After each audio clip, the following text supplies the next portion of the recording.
கர்த்தருக்கு ஸ்தோத்திரம். கர்த்தராகிய இயேசு கிறிஸ்துவின் இன்ப நாமத்தில் இனிய வாழ்த்துக்கள். இன்றைய தியானத்துக்காக ஜெபித்த பொழுது தேவன் தந்த வசனம் யோவான் எழுதின முதலாம் நிருபம் 1ஆம் அதிகாரம் 7ஆம் வசனம். அதன் கடைசி பாகம் வாசிக்கிறேன். அவருடைய குமாரனாகிய இயேசு கிறிஸ்துவின் இரத்தம் சகல பாவங்களையும் நீக்கி நம்மை சுத்திகரிக்கும். கர்த்தராகிய இயேசு கிறிஸ்து இந்த உலகத்திலே மனித ரூபமாக வந்து 33.5 வருடங்கள் வாழ்ந்து நமக்காக சிலுவையிலே இரத்தம் சிந்தி மரித்தார். 3ஆம் நாளில் உயிர் தெழுந்தார். அவருடைய இரத்தத்தின் மூலமாக நாம் நம்முடைய பாவங்களிலிருந்து மன்னிக்கப்பட்டு பிதாவின் முன்பாக நாம் மீட்கப்படுகிறோம். அப்படியே அவருடைய பிள்ளைகள் ஆகிறோம்.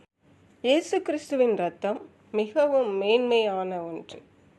இயேசு கிறிஸ்துவின் இரத்தம் ஒவ்வொரு கிறிஸ்தவனுக்கும் இன்றிமையாதது. இயேசு கிறிஸ்துவின் இரத்தம் தான் பாவங்களிலிருந்து நம்மை கழுகி சுத்திகரிக்கிறது. சங்கீதம் 51ஆம் சங்கீதம் 7ஆம் வசனத்திலே தாவீது ராஜா இவ்விதமாக சொல்லுகிறார்: நீர் என்னை ஈசோப்பினால் சுத்திகரியும், அப்பொழுது நான் சுத்தமாவேன். என்னை கழுவியருளும், அப்பொழுது நான் உறைந்த மழையிலும் வெண்மையாவேன். தாவீது அவருடைய காலத்திலே ஈசோப்பை பற்றி பேசுகிறார்.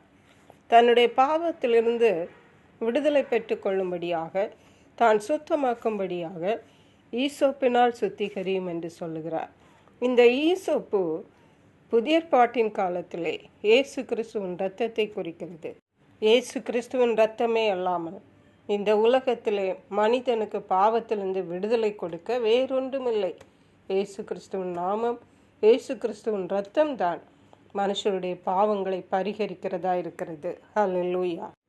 நம்முடைய பாவங்கள் மன்னிக்கப்படுகிறதுனால் நமக்கு லாபம் என்று கேட்கிறீர்களா?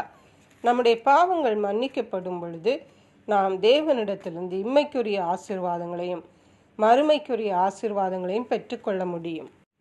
இயேசு மனித ரூபமாக இந்த உலகத்தில் இருந்த நாட்களில் ஒரு நாள் அவரிடம் ஒரு திமிர்வாதக்காரனை கொண்டு வந்தார்கள். அப்பொழுது இயேசு அவனிடம் சொன்னார்: மகனே, உன் பாவங்கள் மன்னிக்கப்பட்டது என்று. அப்புறம்தான் இயேசு சொன்னார்: நீ எழுந்து உன் படுக்கையை எடுத்துக்கொண்டு உன் வீட்டுக்கு போ என்றார். அப்படியே அவன் எழுந்து தன் வீட்டுக்கு போனான். முதலாவது அவனுடைய பாவங்கள் மன்னிக்கப்பட்டது. அடுத்தபடியாக அவனுடைய வியாதியிலிருந்து சுகம் கிடைத்தது. பிரியமான தேவனுடைய பிள்ளைகளே, நம்முடைய பாவங்கள் நமக்கு மன்னிக்கப்படும் பொழுது நாம் பரிசுத்தமாக்கப்படுகிறோம், சுத்திகரிக்கப்படுகிறோம். அது நமக்கு வியாதியிலிருந்து நமக்கு விடுதலை தருகிறது. மட்டுமல்ல, தேவனுடைய ஆசீர்வாதங்களை இம்மையிலும் மறுமையிலும் நாம் சுதந்திரிக்க செய்கிறது. ஹல்லேலூயா. யோசுவாவின் புஸ்தகம் 3ஆம் அதிகாரத்தில் நாம் வாசிக்கிறோம். இஸ்ரவேல் ஜனங்கள் யோர்தான் நதிக்கு முன்பாக வந்த பொழுது யோசுவா அவர்களை பார்த்து சொன்னார். 3ஆம் அதிகாரம் 5ஆம் வசனம். யோசுவா ஜனங்களை நோக்கி, உங்களை பரிசுத்தம் பண்ணி கொள்ளுங்கள், நாளைக்கு கர்த்தர் உங்கள் நடுவிலே அற்புதங்களை செய்வார் என்றான். தேவனிடத்திலிருந்து நாம் ஏதாவது அற்புதங்கள் பெற வேண்டுமென்றால் நாம் நம்மை முதலாவதாக பரிசுத்தம் பண்ணி கொள்ள வேண்டும். இயேசு கிறிஸ்துவின் இரத்தத்தாலே நம்முடைய பாவங்கள் எல்லாம் இயேசு கிறிஸ்துவினாலே மன்னிக்கப்பட்டு அவருடைய இரத்தத்தாலே நாம் கழுகப்பட வேண்டும். அப்பொழுது வியாதியிலிருந்து விடுதலை, பிரச்சனைகளிலிருந்து விடுதலை மற்றும் எல்லா தேவைகளையும் தேவன் சந்தித்து நம்மை இம்மையிலும் ஆசீர்வதித்து மறுமையிலும் அவருடைய ராஜ்யத்திலே நாம் சேர்த்து கொள்ளப்படுவோம். அதற்கேற்ற கிருபைகளை தேவன் நமக்கு தந்தருளுவாராக. ஜெபிப்போம்.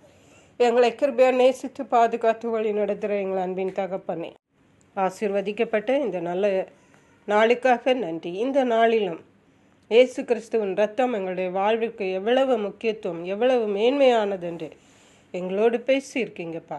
எங்களுடைய பாவங்களை மன்னித்து உங்கள் பரிசுத்த இரத்தத்தால் எங்களை கழுகி உங்களுடைய அற்புதங்களை, அதிசயங்களை இம்மையிலும் மறுமையிலும் சுதந்திரிக்க கர்த்தர்கள் ஒவ்வொருவருக்கு கிருபை செய்தள்ள வேண்டுமாறு இயேசு கிறிஸ்துவின் நாமத்தினாலே கேட்கிறோம். நன்றி பரிசுத்த ஆவியானவரே, மீட்பரும் இரட்சகருமாகிய இயேசு கிறிஸ்துவின் இன்ப நாமத்தில் ஜெபிக்கிறோம் எங்கள் அன்புள்ள பரமபிதாவே. ஆமென். God bless you.